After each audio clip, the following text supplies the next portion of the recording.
ବ୍ରତ ଉପବାସ ଦିନରେ ଏଇଥିରୁ ଗୋଟିଏ ଗ୍ଲାସ୍ ଯଦି ପିଇ ଦେଉଛନ୍ତି ନା ଆପଣଙ୍କର ମନ ଆତ୍ମା ପୁରା ଶାନ୍ତି ହେଇଯିବ। ଜମା ବି ଭୋକ ଲାଗିବନି। ଦିନଟି ସାରା ତାଜା ଆଉ ଫୁର୍ତ୍ତି ରହିବେ। ଚାଲନ୍ତୁ ତିଆରି କରିବା ଆଜିର ଏହି ହେଲ୍ଦି ଟେଷ୍ଟି ପଣା ବିନା ଚିନି ଗୁଡ଼ରେ।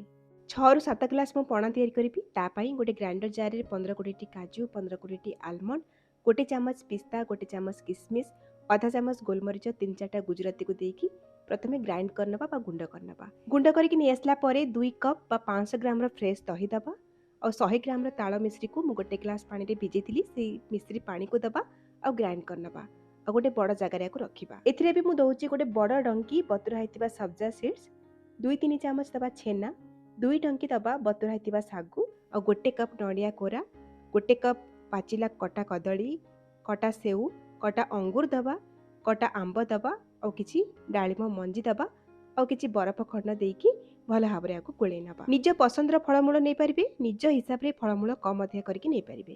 ମିଠା ପାଇଁ ଏଠି ମୁଁ ମିଶ୍ରି ପାଣି ନେଇଛି, ଆପଣମାନେ ଚିନି ଗୁଡ଼ ନେଇପାରିବେ ଆଉ ପଣାକୁ ଆପଣମାନେ କେତେ ମୋଟା ପତଳା କରିବା ପାଇଁ ଚାହୁଁଥିବେ ସେଇ ହିସାବରେ ଥଣ୍ଡା କ୍ଷୀର, ଥଣ୍ଡା ପାଣି ବା ମିଶ୍ରି ପାଣି ଦେଇକି କନସିଷ୍ଟେନ୍ସିକୁ ଆଡ଼ଜଷ୍ଟ କରିପାରିବେ।